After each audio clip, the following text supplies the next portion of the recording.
Hey everyone, welcome back with another anime review. Now, this review is one I've been meaning to do for a little while now, but I just haven't got around to it yet. It's aired through the winter of this year.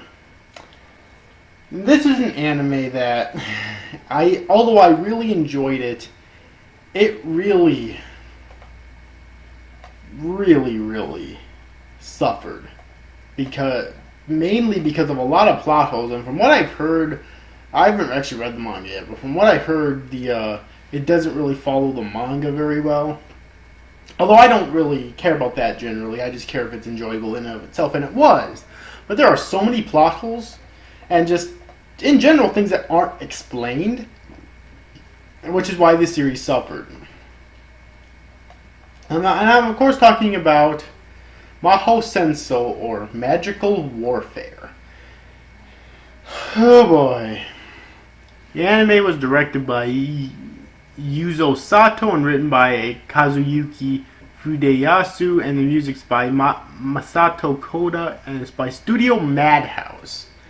So it's rare for me to actually find in fact, I think it's maybe the first Madhouse anime ever that I honestly think has suffered tremendously, even though I did still enjoy it. Licensed by Sentai Filmworks, it originally ran from January 9, 2014 to March 27, 2014, with a total of 12 episodes in the end. And really, I think what made the series suffer the most was its episode count. If it had ran for, 24 episodes, double of what it actually did, I think that it would have done very well. I think it could have explained a lot more, covered a lot of the plot holes, and overall turned out to be a really good package. But unfortunately, it didn't. And I really don't see why. I mean, Madhouse is a really big company. You'd think they'd have enough money to fund for a 24-episode series. Or maybe 25, or even 26. Something along those lines, essentially. So, yeah, what's Magical Warfare about? Well, the premise, I think, is actually kind of cool. Magical Warfare is essentially revolves around the main character named Takeshi Nanase, who is this ordinary high school boy who ends up meeting a girl named Mui Aiba, who is from this other world, I guess. She's a female magician, still going to her magician school, in fact, from this other world, but she's in the human world because she's being chased by these, I guess, villain magicians. They're from a organization called the Trailers, which we do get into a little bit in this series, of course. And one of those is actually her brother, who we learn later on was captured by the Trailers, and his memories of her was wiped, and basically his memories were rewritten and turned into their enemy. And because Takeshi ends up coming in contact with her when she's using her magic, he actually obtains magical powers as well, as does his friends Kurumi Isoshima and Kazumi Ida. Alright.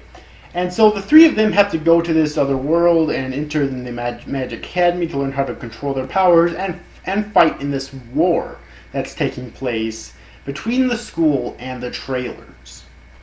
And that's the basic premise of this series. So, what are the good things in this series? Because there are a lot of really good things in the series.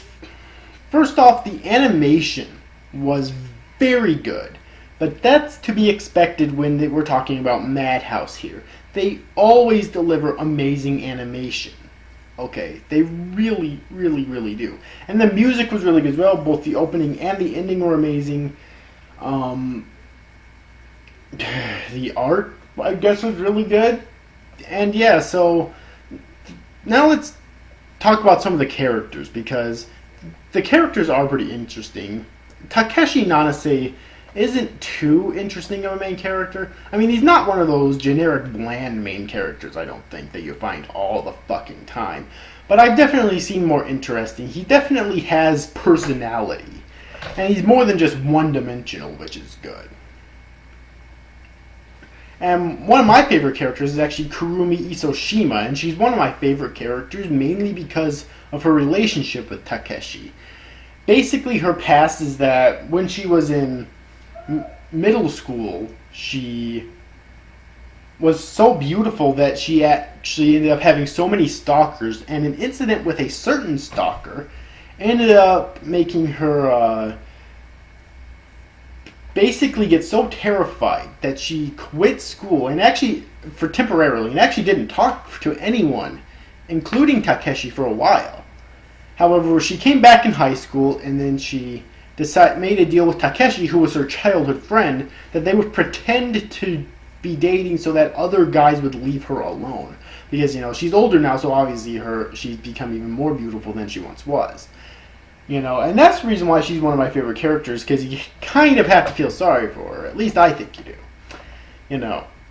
And then, of course, there's Kazumi Ito, who's a pretty cool character. Originally, I thought he was going to be kind of the rival character, like a lot of shonen tend to have, to Takeshi, which he kind of was, but it wasn't played off as much as I expected it to be. Alright, and those are really the only protagonist characters that really need to be talked about, except for Mui Aibo, who is probably my favorite character just because she, I think, has some of the most focus and development throughout the entire series. Okay?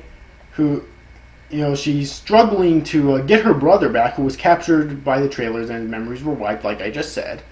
Okay, she's struggling to get her brother back. But at the same time, she also wants to do it by keeping him alive. She knows very well that if anyone else goes after him, they'll probably kill him because he's an enemy. I mean, as far as everyone else knows, I think very few people actually know this. As far as most people know, he's a traitor. So everyone else would likely kill him. Okay? And eventually, she does end up getting her brother back. I'm trying to find, it's a Suganashi Aiba. And he's a very powerful magician too, actually. Another interesting villain character is Gekko Nanase, who was Takeshi's brother. When they were younger, Gekko fell in front of a car and got seriously injured, and he blamed it on Takeshi because Takeshi was right there. He thought Takeshi pushed him, and so then he's held a grudge ever since then, and he ends up joining the Magic Academy, as we find out later on in the series, but then it turns out later on that we think at first that he's forgiven Takeshi, but it turns out later on, and Takeshi thought something was up at first anyways, but he actually joined the Trailers, and he's serving, I guess, as the leader of the Trailers now. I don't know, it's really confusing, and that brings me to my complaints about this series. There is way too much stuff in this series that is just not fucking explained well enough. Okay? Because you have Gekko. First off, how did he find out about magic? How did he find out about this world? How did he get here? How did he find out about the Trailers? Why did they fucking accept him into the Trailers? None of that's fucking explained. At all. Okay? It's just not. Then there's the fucking ending, which is a huge fucking slap in the face, with Takeshi basically, I guess, being transported into the past after his final battle with Gekko. I don't fucking know. It's really confusing. I definitely want to read the manga now, just so that I understand the story better. I do definitely plan on reading it as well. I might do chapter reviews of it later on if I have time to, once I catch up with it. Who knows, but it's just so fucking confusing, really. There was also a Kazuma Ryusenji, who apparently is still alive, even though he was supposed to have died by using the one forbidden spell. I forgot. It was called the Last Requiem spell that he cast. He was supposed to have died, but apparently he's still alive. Oh, so where is he? How did he survive? What's he doing now? None of that's fucking explained. Like, there's so much in this series that could be explained, but's not. And it may seem like I'm constantly repeating myself, but that's the single biggest problem with the series, I think. Is that it doesn't explain nearly enough. Okay? And, I'm fine with leaving certain things in plots open to interpretation.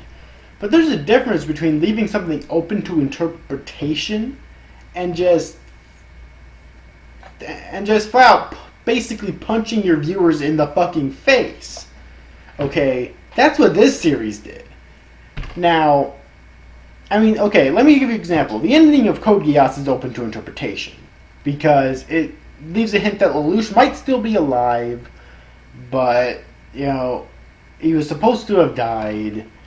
That's an open to interpretation ending, okay? Where there's some half that believes that he actually is dead and she was maybe just, like, talking to herself, but maybe that's what she would have said to Lelouch if he was alive. And there's some people saying, no, Lelouch was controlling that carriage, he's still fucking alive. There's those two halves. I personally would like to be on that other half, but that's just me. But you know what I'm talking about. That's a proper open to interpretation ending. This is just a slap in the face ending, and a slap in the face a lot in this series. Okay, it's really kind of sad that it ended up like this. I would say, you know, maybe there'll be a season 2, but I don't think they could make a season 2 since season 1 bombed like it did. Hey, and I enjoyed it. Like, it was amazing to look at the animation. But again, that's par for the course when you're talking about Madhouse. You know, I enjoyed it, but it was just a huge. Oh my god. So yeah, there probably won't be able to be a second season. But either way, I'm going to go read the manga eventually, just so that I can fucking understand this better. Okay, because the story, I thought this series had huge potential. The story was very good, even though it has to do with magic and a magic school. Yeah, that's something we've seen before, but again, I don't think that cliches are necessarily bad. Okay, all that matters in writing a story is execution. That's all that matters. Period. And the execution was really bad. It really was when you look at it from retrospect. So yeah, I think I'm pretty much going to wrap up this review here. I wished that this series was a lot better, which unfortunately it wasn't. So yes, but anyways, overall, I hope you enjoyed this review, guys. See you after, guys. Thanks for watching. Bye bye.